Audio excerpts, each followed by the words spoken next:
Good morning, good morning, good morning, everybody. It is Thursday morning. It is 10 a.m. and it is time for the Her Investing Coffee Talk. Yay! With yours truly, Jessica Perrone, founder of Her Financial IQ. Thank you guys so much for coming back week after week and watching the recordings week after week as well. It just tickles me pink that what I am doing here is making a difference, and you guys are learning so much. And it just makes me so happy. So thank you for coming back and practicing the language of money, finance, and investing, and all the things that we learn here at Her Financial IQ. And as you stop in, say hi, do a little wave at me. Say, if you're new here, introduce yourself, say where you're joining from. We love having people talking and interacting in the chats. It makes it so much fun and rewarding. So for sure, as you come in, say hi. Love seeing you here. My class is out for summer. But I'm working on a self-directed program. I am teaching some workshops at the Coco. You can check that out on my website and also on my social media. So and you don't have to be a member of the Coco to take it. There is a price tier, non-member and then member.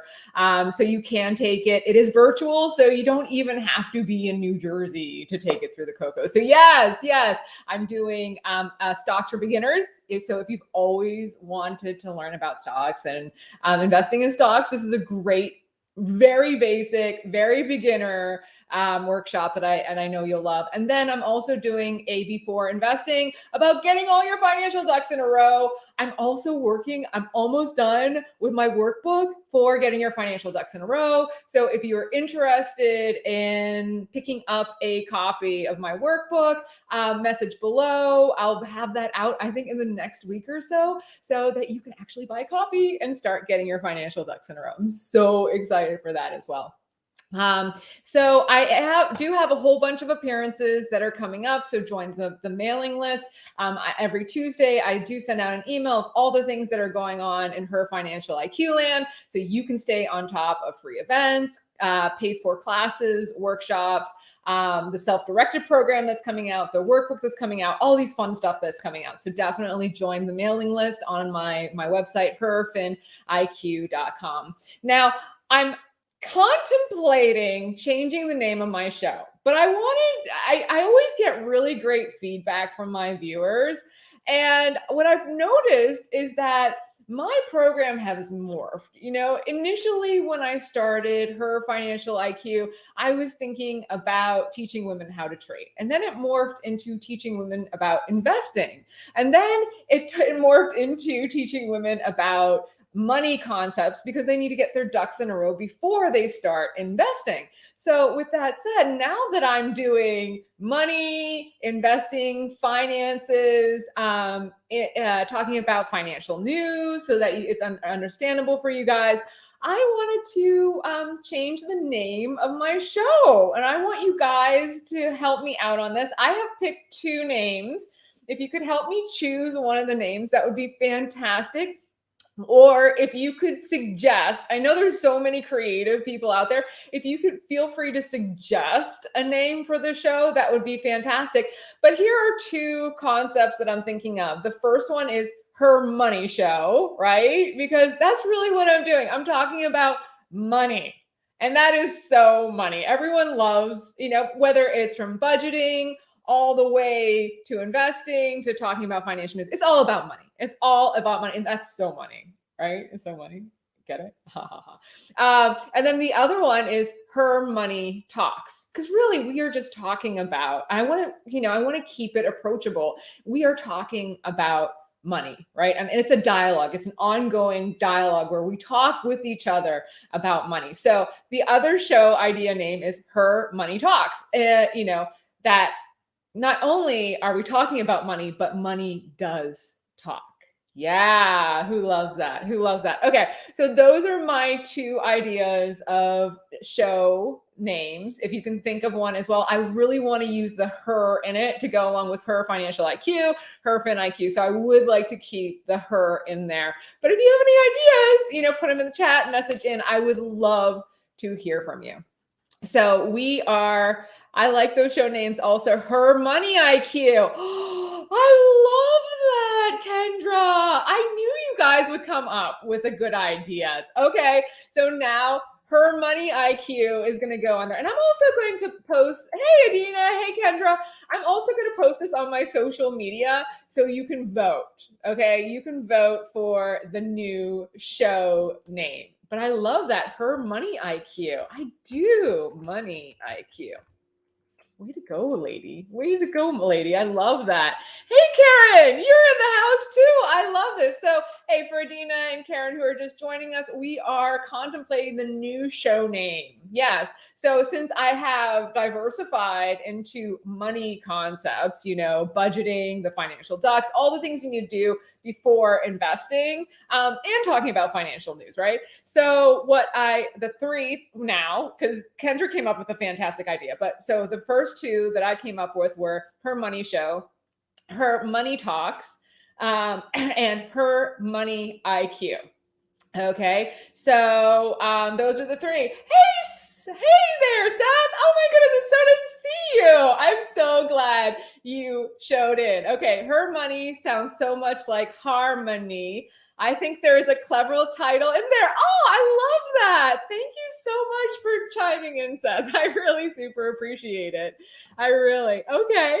Yeah, so I'm going to put it on my social media. If you guys vote, I would love that because I really feel that, now we're talking about so much, but I just want to make sure that it appeals to all the people that I'm talking to.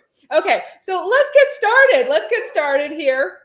So yesterday was a really big day in financial history. Okay, I don't know if you guys heard about this or not, but yesterday the Federal Reserve raised interest rates by 75 basis points. Okay, and this is the biggest increase since 1994. Yes, the biggest increase. Okay, so Chair Jerome Powell also sees a 50 or 75 basis point increase at next meeting in July. Yes. Okay. So he's like, we're gonna squash this inflation thing. We're gonna squash it. And now this is what the street thinks. And I have a bunch of quotes here. And then you'll see where I'm going with it. Cause I always have a lesson. I always have a lesson to teach, but I want you to listen to it. So this is what the street thinks. Okay. And this is from CNBC. Sinking risk assets reflect investor concerns. So risk assets, the more riskier assets. So, the higher the return, the higher the risk, right? Okay. So sinking risk assets, excuse me, I could talk today, reflect investor concern that the Fed won't be able to arrest roaring inflation without tipping the economy into a recession. Okay. So now we are on recession watch. Okay. Now, this is what Powell said. This is a direct quote from Powell from yesterday's meeting. And he said, "We don't seek to put people out of work." Okay. So he's saying that they're not trying to induce a recession. Of course, we never think too many people are working and fewer people need to have jobs. But we also think that you really cannot have the kind of labor market we want without price stability. It's not going to be easy, and it may well depend on, of course, on events that are not under our control. Okay. Got that? You got that? So he's even saying, look, we don't want to create a recession, but this may happen. Okay. So going on here, Seeking Alpha had a really good summary here about how it's going to affect average America. Okay. So they go on to say, Despite the largest rate hike in 3 decades, it will take some time for higher borrowing costs to cool demand and make their way into the economy. Mortgage rates will continue to go up, as well as car loans and credit cards, making it much more expensive to borrow cash. Okay, we've been talking about this all along with the rate hikes, yes. The hikes also won't impact the supply side, which the Fed largely attributes to soaring gas and food costs. They didn't talk about labor costs here though. Okay, so that's another item that they're omitting here. But I would definitely put into, the cost of these things. Okay. In terms of the stock market and retirement funds, things will largely depend on whether investors believe the Fed will be successful in pulling off a soft landing by stabilizing inflation without denting economic growth.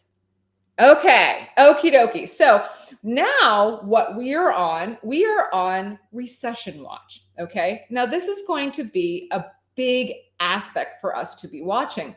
And if you notice, I started watching this a while ago when I started saying, hey, I am going to be watching jobs, right? A few months ago, I started a collection of jobs headlines, and I started reporting upon them in the show a few months ago as well. So what I'd like to start off with is one jobs headline that came off of CNBC way back on 5/29, because I really love how they highlight here the divergence, okay? The split in the job market. Some industries are doing really well, right? Sectors and industries are doing really well, and some aren't doing so well. Okay, so this is a really good headline from CNBC that explains this super well. So the first one is, while layoffs and hiring slowdowns hit the high-flying tech world, right? The tech world, right? Microsoft, Twitter, Wayfair, Snap, and Facebook parent Meta recently announced they plan to be more conservative about adding new employees. Okay. Peloton and Netflix announced layoffs as demand for their products slowed. Okay. And the online car seller Canva cut its workforce as it faces inflation and a cratering stock price. Okay. And then they were talking about Uber. Okay. Uber said, we will treat hiring as a privilege and be deliberate when and where we can add headcount. So I also heard an interview from Uber saying that they potentially do well in a recession because the cost of the drivers and whatnot decreases for them as well. So I did hear an argument that Uber could potentially do better in a recession. So that's something to check out a little bit more of. That's just off the top of my head. But I do remember hearing that interview as well. So what are some other aspects that might be doing well? So CNBC highlighted hospitality and service sectors can't hire enough people for the summer. They can't. They just cannot hire enough people. So it says US job openings remain at all-time highs, sitting at 11.55 million in March, with the companies hit hardest during the pandemic leading the charge. Okay. They often said that the labor market remains incredibly tight despite the recent economic and company news suggesting it will be slightly softening. So, and then I saw this headline this morning on Trade the News. It is a Walmart headline. And this Walmart headline talks about raising wages for pharmacy technicians and that they are planning on hiring 5,000 new technicians this year. Now, anyone that has been to CVS recently knows how short-staffed even like CVS is in the pharmacy department, right? They can't get those prescriptions out fast enough. And you'll hear that I've highlighted some automation headlines coming up as well. Okay. So we have, Walmart saying, look, we are hiring in the pharmacy area.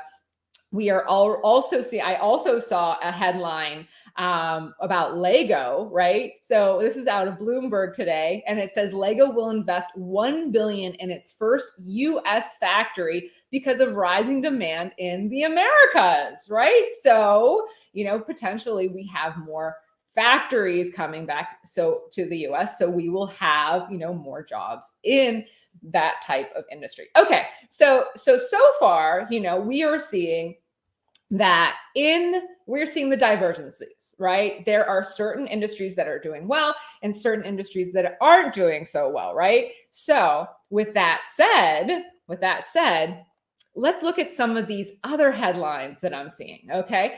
Especially when it comes to work from home. Now keep with me, stay with me here. This is all gonna come together. I swear, I have a place that I'm going with all this. I swear, okay? And you guys are like, oh my goodness, what's going on here? What's going on? Where is Jessica going on this rabbit hole, right? Okay, so this headline came out of Recode, okay, earlier this week. And it's talking about the work from home culture, okay? So there they say that a majority of Americans don't work from home, but among those who do, there is a battle going on about where they'll work in the future. Anybody else, going through this battle right now? Anyone else? Okay, so I'm going to revisit this in a little bit. So let's keep in mind here. But in the chat, are you working from home? What percentage of your time are you working from home? And do you have the opportunity to go to the office, and are you just not taking it? These are all my questions for you. So go ahead and put them in the chat for sure. Put them in the chat. Okay. So, and it's not just people who enjoy remote work who are upset about the return to the office. Those who want to be remote are upset because they enjoy working from home and don't understand why after 2 years of doing good work there, they have to return to the office. And high energy prices, right? The commute, right? High energy prices. That is an insult to injury as well. Okay, but let's keep going. People who couldn't wait to go back to the office are not finding the same situation they enjoyed before the pandemic, with empty offices, fewer amenities. And those who said they prefer hybrid, 60% of office workers are not always getting the interactions with colleagues that they hoped for, right? Yes, they're not getting the interactions. But what I am hearing is a lot of CEOs cannot wait for the employees to return to the offices. I was talking to a gentleman, and he was saying that there was so much pressure, right, from the employees about having the ability to be flexible. And it was so hard to hire, right? It was so hard to hire that a lot of managers and CEOs, they were actually turning a blind eye to this because their hands were basically tied. Okay. However, Elon Musk a few weeks ago, right? He sort of started the turnaround when it came to remote work, right? When he said that remote work was no longer acceptable, right? And so basically he was saying that for a minimum 40 hours a week, or they must depart the company. Moreover, the office must be where your actual colleagues are located, not some remote pseudo office. If you don't show up, we will assume you have resigned. Okay, so this is sort of the change in dialogue, and love to hate him, love to the talk of the town, Mr. Musk. I really feel that this headline and this tweet was that turning point for the work from home culture. Okay. So moving forward, we are seeing job cuts. We are seeing job cuts in the tech companies. Okay. So we are also seeing companies moving operations. So I saw this headline out of John Deere earlier in June that they are moving cab production from operations in Iowa to Mexico, which impacted 250 jobs. Intel announced a hiring freeze at its client computing group as it reassesses spending priorities amid global macroeconomic uncertainty. And then we see these automation headlines, right? Like I'm seeing a lot of these automation headlines. And when we're also thinking about investing, as a woman, when we're thinking about where in the future the opportunities are, these are the types of headlines that I'm looking at that makes me think, oh, okay, what are those automation companies, right? What are those companies that are implementing the automation? What is the software behind it? What are the cloud services behind it? What is the artificial intelligence that is being used as the backbone for this automation, right? This is how my brain starts working, okay? So I saw this Walmart headline out of earlier in June, where they said that Walmart plans to announce 4 new high-tech fulfillment centers. Okay, one of which will be located in Greencastle, PA. The other one in Joliet, Illinois, and the other one in McCordsville, Indiana. All facilities are scheduled to open summer 2022 to 2024, and the fulfillment centers will implement state-of-the-art automation technology for customers and members with access to next or 2-day shipping on the items than ever before. Yes, okay. So they are building, right? They are building these state-of-the-art automation technology centers because labor is so expensive, right? Labor is so expensive. So they're trying to cut out labor. Okay. They're trying to cut labor from the scenario here. Okay. Also seeing automation headlines, going back to that CVS, how backed up these pharmacies are. Just like who hasn't had a backup at their pharmacy recently? Who has not stood in line 10 people long to even pick up a prescription? And who hasn't had to call 5 times just to see if they received the prescription and see if it was filled? I mean, I spend so much time managing the prescriptions at my CVS pharmacy that it's no wonder that you're seeing a headline out of, for example, Becton Dickinson and Company, that's BDX. They announced a definitive agreement to acquire Perrone Systems, and an innovative provider for pharmacy automation solutions, right?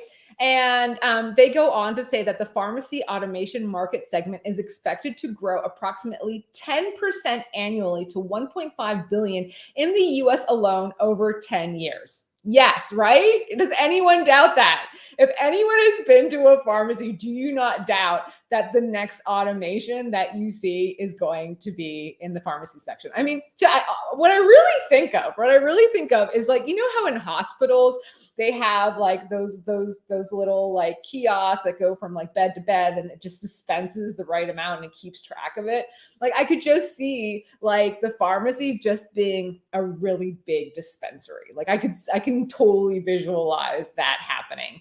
And that's probably what they are thinking when they're talking about the pharmacy automation market segment. So that'll be interesting to see how that implements as well.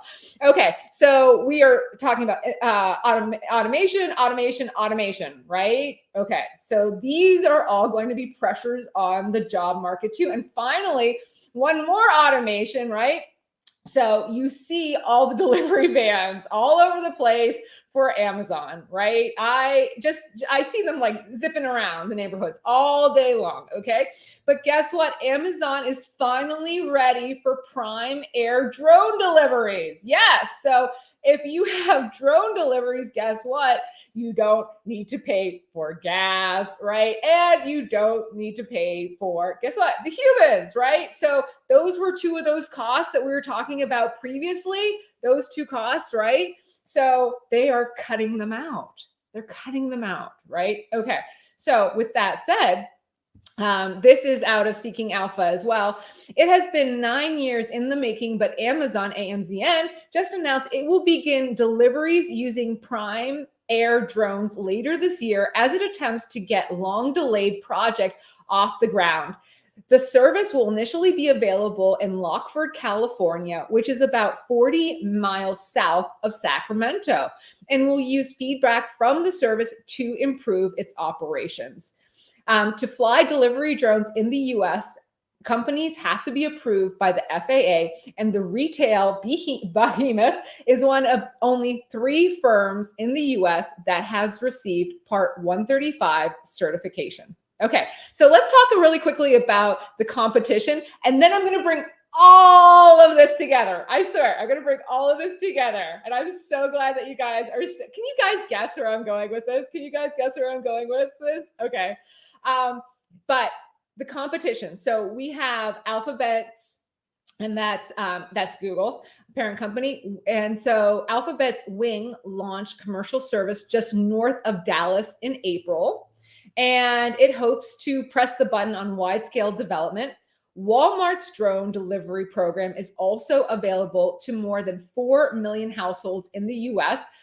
If you have received a package via drone, will you tell me about your experience? I gotta know about this. I really want to know about it. And I also didn't realize that how extensive the drone deliveries have already become. Like I was really surprised when I saw these numbers. Are you guys surprised about these numbers? Yeah, I'm totally surprised about these numbers.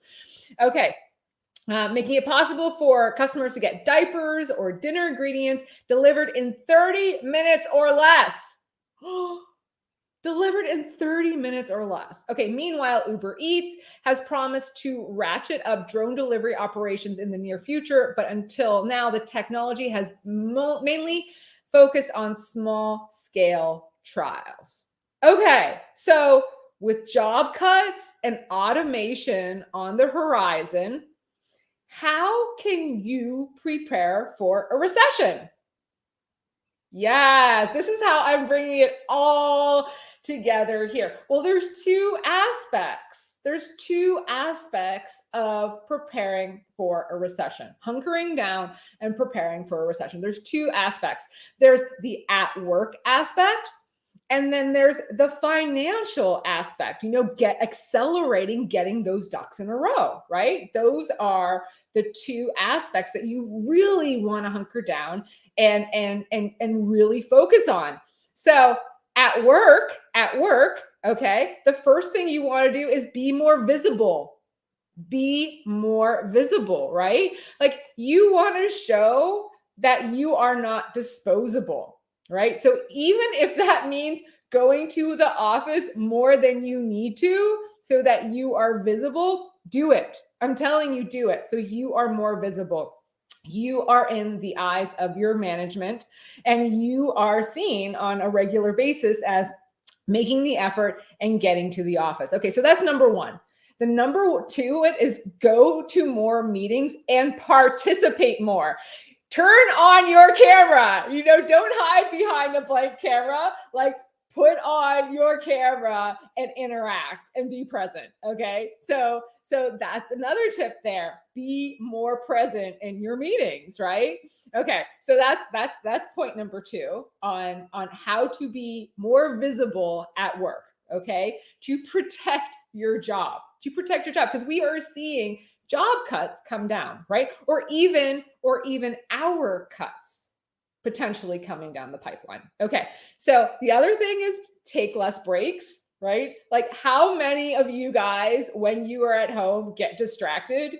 How many of you get distracted? Well, make a plan for yourself. Set goals of things you want to achieve for the day. Okay. Make that checklist and focus on it. Okay. And then in your day, when you are scheduling it, right? Schedule your personal tasks for certain times in the day.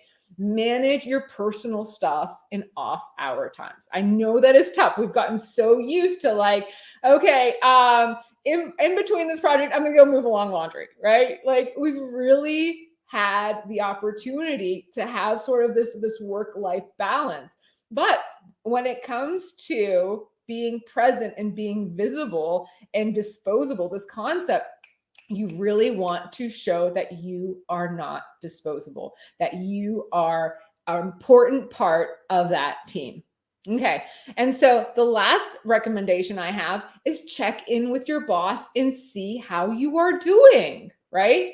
So I will never forget. Okay, and I know this is a long time ago, but I will never forget that when I was an intern, okay, when I was an intern, my very first job, I got my work done so fast and I was constantly badgering my boss for more work. I did. I was like, okay, I'm done. And she's like, did you do this? I'm like, yes, I did. She's like, did you do a quality job, Jessica? I'm like, yes, I did. Here, check my work. And because of that, she gave me more and more tasks, and it opened up more and more opportunities for me. Okay. So I do want to emphasize that the effort that you put in and the amount of visibility you put in and those dialogues that you have with your boss, right, will allow you to have more of a visibility. Okay. So that is part of your, staying visible in your job. Okay. Stay visible, stay relevant. Okay. And show what an impact, even like when you're talking to the boss, say, okay, these are the things that I achieved this week, this week and this month, these are the goals that I achieved. How did I do on them? Did I meet expectations? And I know that a lot of people have reviews and whatnot, but it's nice to check in between reviews as well. Okay. So again, be visible at work. Okay. So financially, if there is a recession coming, then what we want to do is we want to accelerate getting those financial ducks in a row. And, we've all seen that I got my shipment of ducks in. Yes. And you guys can see how I'm going to use these ducks. This one here is actually bad debt. I don't know if you can see it, but this one here is my bad debt duck. But yes, so we want to accelerate getting those financial ducks in a row. We want to make budgets. Okay. We want to identify savings. We want to pay off bad debt. We want to establish our emergency funds. We want to expand our emergency funds. Okay. And we want to cultivate our credit scores. Okay. And like I said, I'm just finishing up my workbook that helps you get your ducks in a row. If you're interested in the workbook, DM me or message me in the chat, and I'll send you the information of how to sign up for it. You can pre-order it. Oh my goodness. Just like we talked about Ford last week with the cars, you can pre-order your workbook. Yes, I actually should put up the pre-order page. Yes, I should do that. But I'm just doing the finishing touches on it, and the feedback on the workbook has been amazing, and it will help you identify your needs, your wants. It'll help you with your budgeting. And yes, getting all those financial ducks in a row so you can squash your debt and start growing your wealth. Yes. So with that said, what we want to start thinking about and preparing for a recession is cutting cost and spending, right? We really want to think about cutting costs. We really want to make sure that we are paying down our high interest debt. Right. And like I said before, we are expanding our emergency funds. The professionals say that you want anywhere from 3 to 6 months for an emergency fund. Okay. And that is especially important. That's really super important to have that cushion, especially going into uncertain times. Okay. And then the last part is get a side gig, right? So as we saw, there is so many seasonal jobs out there that you can get a side gig. If you're working during the day, maybe you can take on some hours as a waitress in the evening. Maybe, during the holidays, you can pick up some hours at nighttime in an Amazon fulfillment center. These are all ways that you can supplement your income to accelerate your ducks in a row. Now, the other item that I was thinking about is bartering. Now, bartering can be super duper helpful. You have a talent, right? You have a talent and you have friends that have talents, right? And if you can barter, if you can help each other out, then both of you can save money. Okay. And lastly, find a budget buddy. Yes, find a budget buddy. Find someone that you can celebrate your wins with. My family, my sisters, they are my budget buddies. We celebrate our wins together. And by having that budget buddy and having that someone that you can celebrate wins with, guess what? I do not have to go out and buy something to celebrate my wins. I do not have to have a monetary reinforcement or reward or food. I know a lot of people will go, a lot of women will go shopping. They will spend money on clothes, as a reward for themselves to feel better. But when we are making these goals, to have a budget buddy, to have someone that can celebrate your wins with you and that can help you through it, having that budget buddy can really help you when you are accelerating these savings. Okay, so speaking of cutting costs, I actually had a really profound thought today. And a lot of you aren't going to like this thought. Yes, a lot of you are going to really hate this thought, but I'm going to make you think about it. And and again, I don't know if you're going to love it. I don't know if you're going to hate it, but it's actually a really interesting thought. And the headline came out of Allstate Corporation this morning. Okay. And this is car insurance. And the headline was out of Trade the News. And what's really super interesting about this headline is that, okay, so let me read it to you. Allstate continued to implement meaningful rate actions in response to ongoing inflationary impacts on auto insurance. Okay. During the month of May, the Allstate brand implemented rate increases of 9.3% across 13 locations. 9.3% across 13 locations. And they have also admitted to implementing 78 rate increases, averaging approximately 8.1% across 49 locations since the beginning of the fourth quarter of 2021. So, yes, car insurance is up. It is going up significantly because the cost to replace, right? So if you get an accident, the cost to replace the car, right? The materials to replace it are also increasing, right? Okay. So with that said, can you guess where I'm going with this? Can you guys guess? Okay. Well, gas is going up. Fixing the car is going up. Tire costs are going up. Petrochemicals, right, are going up.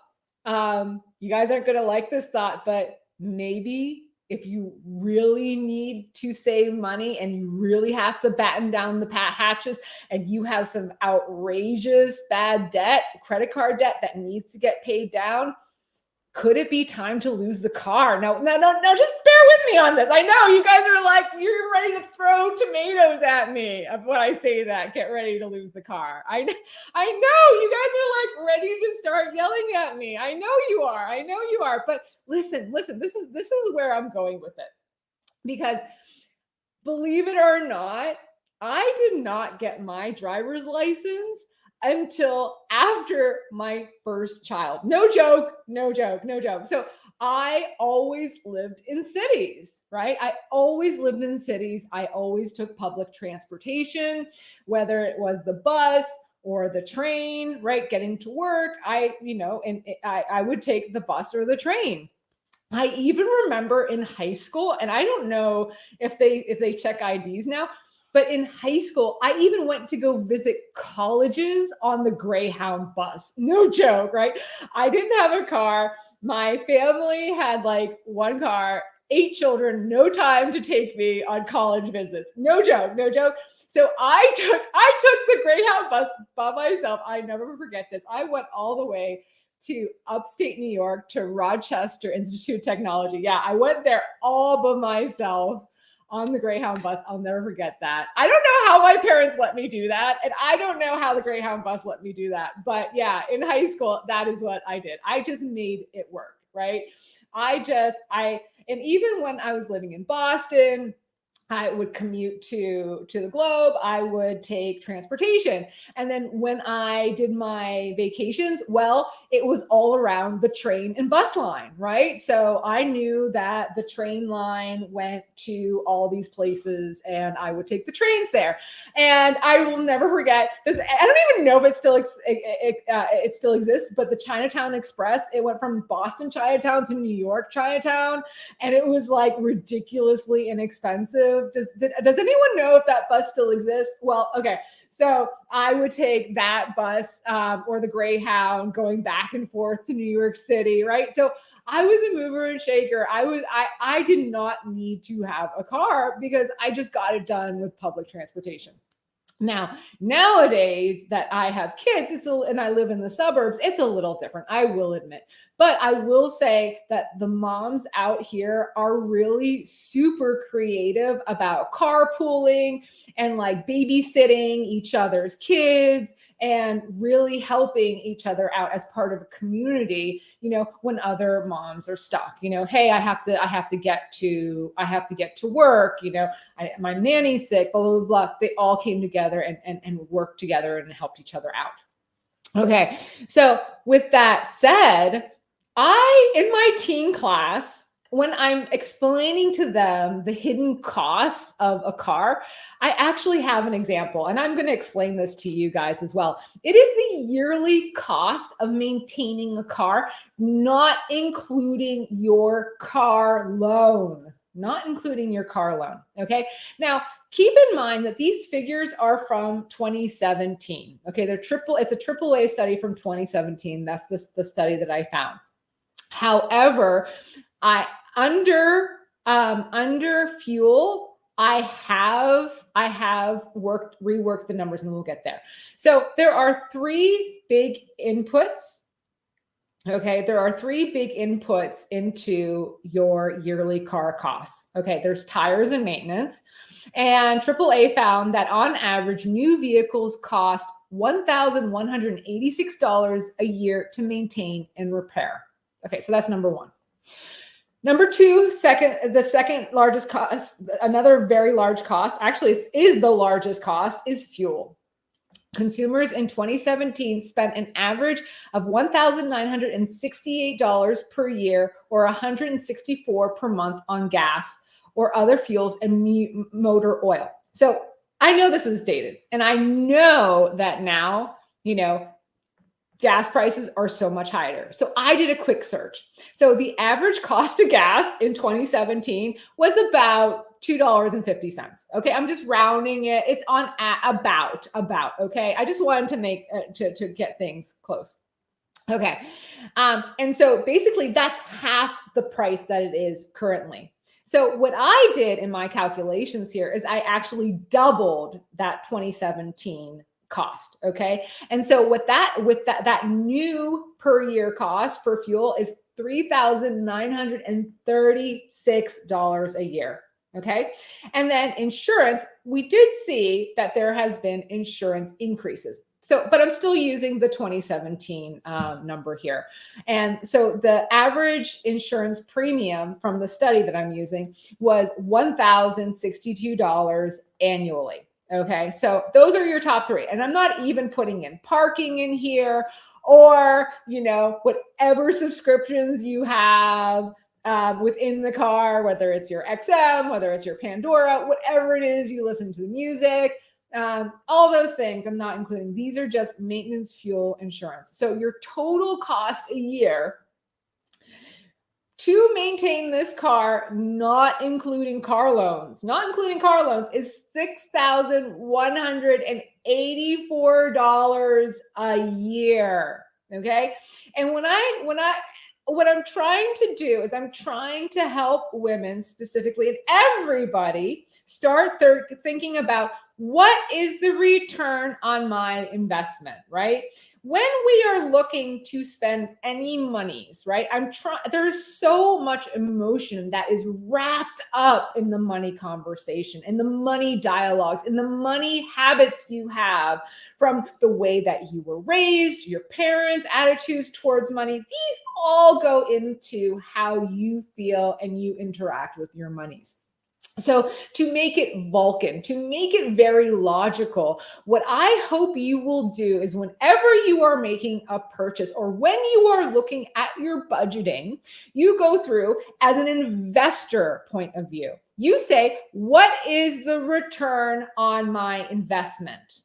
What is the return on this money that I am spending? Okay, that is the question I want you to constantly be asking yourself when you are spending money. And when you are considering whether or not it is worth it, what is the return on your investment on that car?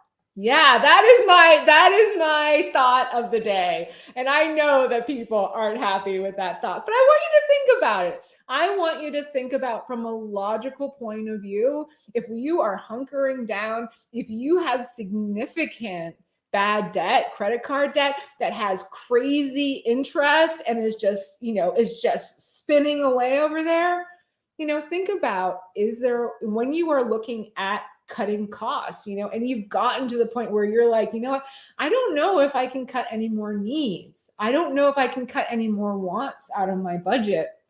Think about when you're looking at that car, what is the return on my investment? Yeah. And let me know how you felt about this segment. Let me know how you felt about it. Put it in the chat, DM me, message me. Let me know how you feel about this. Okay, so just now to lighten things up a little bit before we go, the first one is that fashion is back in fashion. Yes, ladies, but we already knew that, right? Who here has been shedding their sweatpants, going back to the office, starting to look nice again? I know I have, but we have been talking about this for a while now, so this is no surprise for us. But this is out of Bloomberg today. They said after years of prioritizing casual over chic, shoppers are throwing off loungewear and reaching for elegant dresses and blazers. Yes, blazers.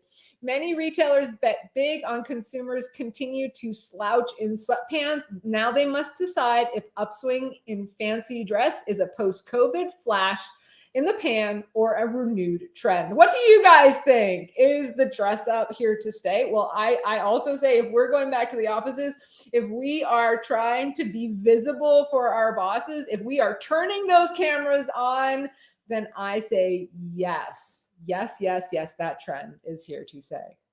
Now, another headline that came out is Amazon said its annual Prime Day shopping event will be held from July 12th to 13th. So mark your calendars for that. Tesla increased prices on its US models. So if you thought Teslas were pricey before, guess what? They have increased prices, and that is amongst the jump in prices for raw materials and the supply chain snags. In closing, here is our quote of the day. And this is our quote. At the end of the day, we can endure much more than we think we can. Let me repeat that. At the end of the day, we can endure much more than we think we can. And I understand when it comes to cutting costs and budgeting, it is an uncomfortable process. And when analyzing your needs and wants and committing to your financial ducks, believe you can endure much more than you think you can. Just think of all the obstacles you have overcome in your life. Rejoice in your accomplishments, no matter how small. Reflect on the wisdom you have gained from persevering. And know that when it comes to getting your financial ducks in a row, there can be some pain. But you have to get your financial ducks in a row in order to start growing your wealth. And understand that you can endure a lot more than you think you can. And that is my dream and wish for you, to get your financial ducks in a row so that you can start growing your wealth. I'm Jessica Perrone, founder of Her Financial IQ. You've been watching the Her Investing Coffee Talk, maybe renamed TBA soon. Please join the chat in the name that you like the best. It is a pleasure to be here every week to talk with you about money, finance, and investing concepts. And as always, may the markets be in your favor. Have a wonderful day, guys. Thanks for watching. Take care. Bye now.